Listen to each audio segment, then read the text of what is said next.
ऐसा मैंने सुना है कि अहिरौली जो गांव है वहीं पर अहिल्या जी रहती थी, उनके नाम से उस स्थान का नाम अहिरौली पड़ा। लेकिन अभी हम लोग 1-2 साल पहले मुजफ्फरपुर के पास कथा करने गए थे। कौन जगह रहा हो? दरभंगा मुजफ्फरपुर के बीच में डुमरी स्थान है।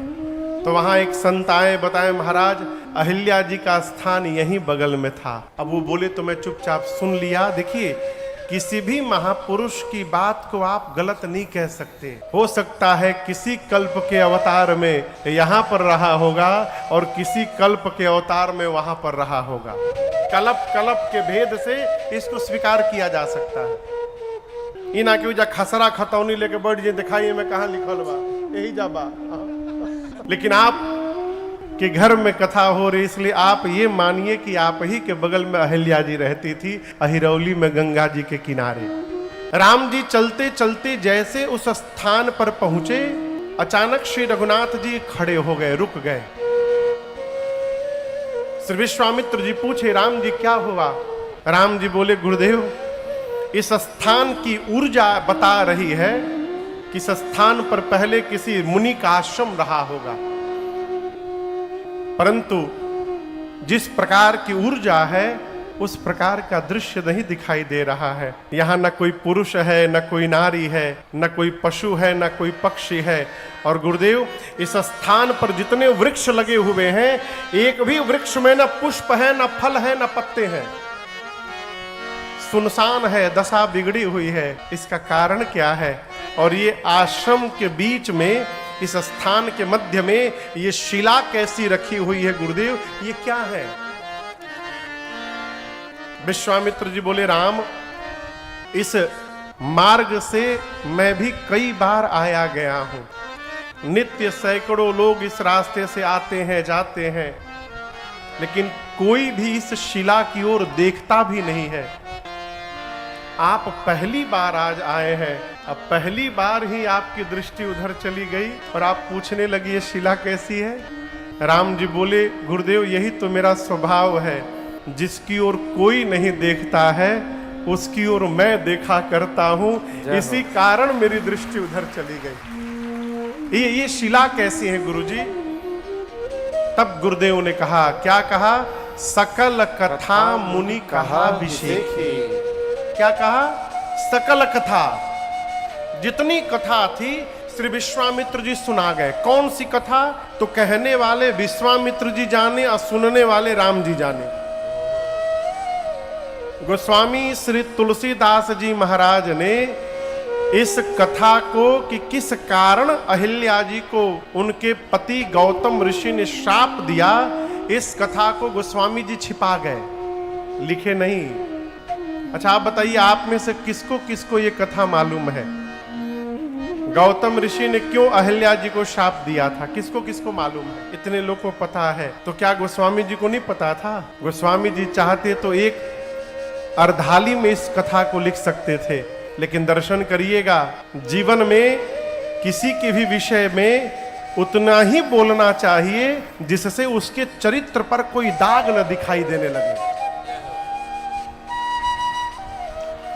किसी के जीवन में कुछ अटपटा हो गया है प्रारब्ध बस, तो जगत में घूम घूम कर उसका प्रचार नहीं करना चाहिए, ये मर्यादा है। गोस्वामी जी छिपा गए कि विश्वामित्र जी ने पूरी कथा सुनाई।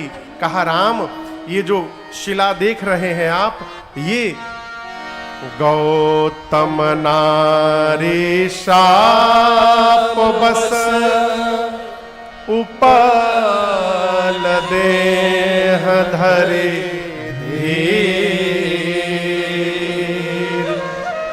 चरण कमल रज चाहते,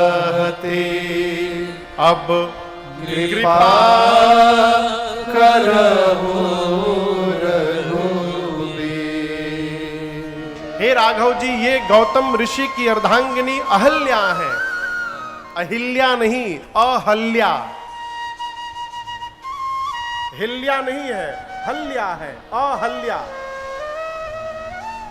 ये गौतम ऋषि की अर्धांगिनी अहल्या है। श्राप के कारण इनके पति गौतम ऋषि ने ही इनको श्राप दे करके पत्थर का बनाया है।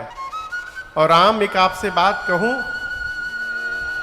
शाप देने के बाद जब अहल्या जी पत्थर की हो गई, तब उस शाप का मोचन करते हुए गौतम ऋषि ने कहा कि त्रेता में जब राम जी आएंगे और राम जी के चरणों के रज आपके ऊपर स्पर्श होंगे, तो आप फिर से शिला से कोई स्वरूप को त्याग करके और अपने चैतन्य स्वरूप को प्राप्त कर लेंगी। ये मैं आपको वचन देता हूं। अर्थात आपके चरण के रज से ही राम जी इनके श्राप का मोचन है। इसलिए मैं कहता हूं, हे राघव कृपा करहु रघुबीर, आप कृपा करिए। अब यहां पर बड़ा एक सूक्ष्म प्रश्न है, क्या राम जी को ये पता नहीं था कि वो कौन है? मैं आप लोगों से पूछ रहा हूं, बोलिए। अरे काहे नहीं बोल रहे हैं? पता था ना?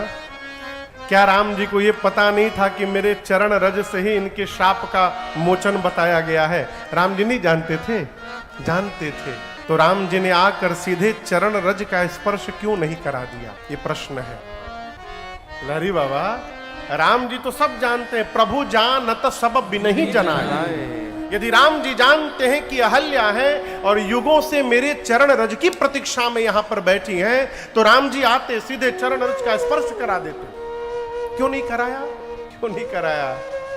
पहला कारण संस्कार। क्या? अपने श्रेष्ठ के साथ जब रहा जाता है तो बिना श्रेष्ठ की आज्ञा के कोई व्यवहार नहीं किया जाता है। ये संस्कार। अपने से बड़े के साथ रहिए तो जब तक बड़े की आज्ञा न प्राप्त हो जाए अपने मन से व्यवहार नहीं करना चाहिए। ये संस्कार है राम जी का, पहला कारण। दूसरा कारण मैं बताऊं, राम जी का एक स्वभाव है। देखिए, जितने बड़े बड़े आप में से कई लोग काम करते होंगे, मार्केटिंग का काम आप में से कोई करता है? मार्केटिंग का, फील्ड मार्केटिंग का। उधर एक लोग हाथ उठाए हैं, इधर भी एक लोग हाथ उठाए हैं। मार्केटिंग का काम क्या है? आप जिस कंपनी में काम करते होंगे उस कंपनी के प्रोडक्ट को लेकर के मार्केट में सर्वे करते होंगे, किस किस पार्टी को ये माल देने लायक है। आप रिपोर्ट बनाकर कंपनी को देते हैं, और आप जब रिपोर्ट बनाकर कंपनी को देते हैं, फिर कंपनी विचार नहीं करती, उस पार्टी को अपना सारा प्रोडक्ट दे देती है। उसी प्रकार ये जितने संत आप देख रहे हैं ना, संत धरती पर घूमते हुए, ये सब भगवान के मार्केटिंग एजेंट है। ये जगत में घूम रहे हैं और घूम करके भगवान को रिपोर्ट देते हैं, प्रभु ये परिवार बहुत भक्त है, इस परिवार पर अपनी कृपा की वर्षा करिए। और जब संत कृपा करने के लिए भगवान से प्रार्थना करते हैं तो फिर भगवान पात्रता का विचार नहीं करते हैं और कृपा की वर्षा कर देते हैं। ये भगवान का स्वभाव है। तो जब तक विश्वामित्र जी ने नहीं कहा कृपा करहु रघुबीर, तब तक राम जी ने स्पर्श नहीं कराया। एक तीसरा कारण भी सुनाता हूं, राम जी क्यों स्पर्श नहीं किए? इसलिए नहीं किए कि राम जी विश्वामित्र जी को जगत में बड़ाई देना चाहते हैं, विश्वामित्र जी के सम्मान को बढ़ाना चाहते हैं कि आगे चलकर ये जगत कहेगा कि विश्वामित्र जी ने राम जी को लाकर अहल्या जी का उद्धार करा दिया, इसलिए राम जी अपने आप जाकर के नहीं की। कई कारण है। जैसे विश्वामित्र जी ने कहा कृपा करिए राघव। आपको यहाँ बड़ा सूक्ष्म एक बात बताऊं, कहते हैं राम जी ने जाके गोड़वा रख दिया। नहीं, राम जी पांव रखे नहीं थे ऊपर। क्यों? राम जी ऋषि को दंडवत करते हैं, अहिल्या जी ऋषि पत्नी है, तो ऋषि पत्नी के ऊपर राम जी पांव कैसे रख देंगे? जिन ऋषि मुनियों को राम जी दंडवत करते हैं, ऋषि मुनियों की पत्नी को, ऋषि पत्नी को राम जी जाकर पांव रख देंगे? कदापि नहीं रखेंगे। तो यहाँ क्या घटित हुआ? गोस्वामी जी संकेत करते हैं, छंद प्रारंभ होता है पर सत पद पावन शोक न सावन प्रगट भई तप पुंज सही राम जी ने पांव रखा नहीं, पांव जाके परोस दिया। क्या कर दिया? परसत पद पावन। गोस्वामी जी भी लिख सकते थे राखत पद पावन सो कन सावन। राखत क्यों नहीं लिखे? परसत, परसत बुझाता। गांव में जब भोज होता है, नीचे वाला बिठा करके जो खिलाया जाता है, बुफेलो सिस्टम वाला नहीं, वो खड़े खड़े खाने वाला। बलिया सब यही जा गई बका। आज ये बाबू राकेश सिंह है, तनी खड़ा हो जाओ। मेरी पहली राम कथा बाबू ने कराई थी बलिया बिरुआर बारी में, पहली राम कथा 2011 नवंबर के महीना में, संभवतः 3 या 4 नवंबर से 4 से 12 नवंबर, हमको डेटवो याद बा। कार्तिक पूर्णिमा बीच में पड़ा रहे, आप उसमें नहीं थे बाबू बैठे। तो गांव में जब भोज कराया जाता है तो कहते हैं अरे इजा दाल परोसा, सब्जी परोस, पादुका पहने तो धूल कैसे लग जाएगा। तो राम जी पहले पादुका से चरण निकाले, ऐसी कल्पना है ऐसा हुआ होगा। फिर राम जी नीचे मिट्टी में गोड़वा रगड़े होंगे कि धूल लगी जाए, और रगड़ने के बाद अहिल्या जी के ऊपर चरण ले गए, ऊपर नीचे अहिल्या जी हैं, और जोर से राम जी पांव झटकारे होंगे और उसमें से चरण रज झर के जब अहिल्या जी के ऊपर गिरा होगा, अहिल्या जी वहीं चैतन्य होकर खड़ी हो। युगों से शिला बनकर बैठी अहिल्या जी खड़ी हो गई, खड़ी हो गई। आप शरीर से भले बक्सर में हैं, मन से उस दृश्य में पहुंचिए। युगों से जो आंख बंद करके बैठा हो और युगों के बाद जब उसकी आंख खुले, आंख खुलते सामने साक्षात रघुनाथ जी दिखाई पड़ जाए, उस जीव की क्या गति हो। भगवान दिखाई पड़े, गोस्वामी जी कहते हैं अहिल्या जी के कंठ अवरुद्ध हो गए, शब्द समाप्त हो गए, शरीर का एक एक रोम पुलकित हो गया, नेत्र से झरझर अश्रु निकलने लगे, शरीर में कंपन उत्पन्न हो गया, भाव विह्वल होकर मां अहिल्या राम जी के चरणों में प्रणिपात हो गई, भगवान के चरण पर गिर पड़ी। राम जी ने उठाया, अहिल्या जी ने थोड़ा सा राम जी की स्तुति किया है। राम जी बोले कि मुझे सब पता चल गया है, आपके पति ने आपको शाप दे दिया था। अहिल्या जी ने कहा प्रभु ये बात आपसे किसने बताई? राम जी विश्वामित्र जी की ओर इशारा करके बोले गुरु जी बता रहे थे कि आपके पति ने आपको शाप देकर पत्थर का बनाया। अहिल्या जी बोली प्रभु अब तक तो मुझे भी यही लग रहा था कि मेरे पति ने मुझे शाप दे दिया है, लेकिन अब जाकर इस बात का विश्वास हो गया है नाथ, मेरे पति ने मुझे शाप नहीं दिया था, मेरे पति ने मेरा उद्धार किया था। प्रभु यदि शाप न मिला होता तो अहिल्या को रघुनाथ का दर्शन कहां से प्राप्त हुआ रहे। मुझे केवल एक वरदान चाहिए, पद कमल परागा रस अनुरागा मम मन मधुप करे पाना। मां अहिल्या कहती प्रभु मेरी आपसे विनती है, मैं मति से भोरी हूं, मुझे मांगने का ढंग नहीं आता, लेकिन एक बात मैं जानती हूं, आपका चरण कमल के पुष्प के बराबर है। मैं भी स्तुति करती थी नाथ, नवकंज लोचन कंज मुख कर कंज पद कंजारुणम, आपके चरण कमल के पुष्प के समान है।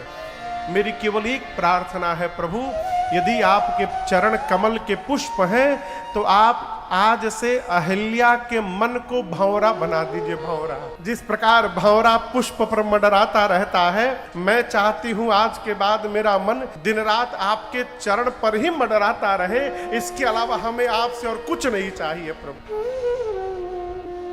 राम जी ने मां अहिल्या को मनचाहा वरदान दिया। बारंबार प्रभु के चरणों में प्रणाम करके अपने पति गौतम ऋषि के साथ मां अहिल्या उनके लोक को चली गई। यहां पर पूज्यपाद गोस्वामी तुलसीदास जी महाराज ने अपना एक निर्णय सुनाया। देखिए आपसे निवेदन करूं, सामान्यतः लोग मानस की कोई भी चौपाई पढ़कर बोलते हैं गोस्वामी जी ने कहा, गोस्वामी जी ने नहीं कहा, या तो शंकर जी ने कहा, नहीं तो काकभूषुंडी जी ने कहा, नहीं तो याज्ञवल्क ऋषि ने कहा। गोस्वामी जी बहुत कम बोले, बहुत कम। यहां गोस्वामी जी कहते हैं अस प्रभु दीन बंधु हरि कारण रहित दया तुलसीदास सठ तेहि भजू छाड़ी कपट जंजाल। गोस्वामी जी कहते हैं अस प्रभु, अस मन ऐसा प्रभु, ऐसा प्रभु तो कैसा प्रभु, दीन बंधु हरि। भगवान दीनों के बंधु हैं और सबसे बड़ी विशेषता भगवान की क्या है, कारण रहित दयाल। भगवान दया करने के लिए कोई कारण नहीं ढूंढते। और याद रखिएगा भगवान ही एक ऐसे हैं जो बिना कारण के प्रेम करते हैं, नहीं तो घर परिवार समाज में आई एम सो सॉरी जितने लोग प्रेम कर रहे हैं सबका कोई ना कोई कारण है। बतिया बुरी लगेगी थोड़ी, विश्वास न हो बतिया पर ना, 1-2 महीना खाली पागल होने का नाटक करिए, घर में पगला जाने का नाटक कर लीजिए 1-2 महीना, सबके चेहरे समनवा निकल के चलाइए। केवल भगवान एक ऐसे माहिबा जो बिना कारण के प्रेम करते हैं। गोस्वामी जी कहते हैं तुलसीदास सठ तेहि भजू, ऐसे भगवान जो बिना कारण के प्रेम करते हैं, ऐसे भगवान को छोड़कर तू जगत के जंजाल में फंसा है मूर्ख, भगवान का भजन कर। क्यों? भगवान मेरे राम जी जैसा कोई भगवान नहीं।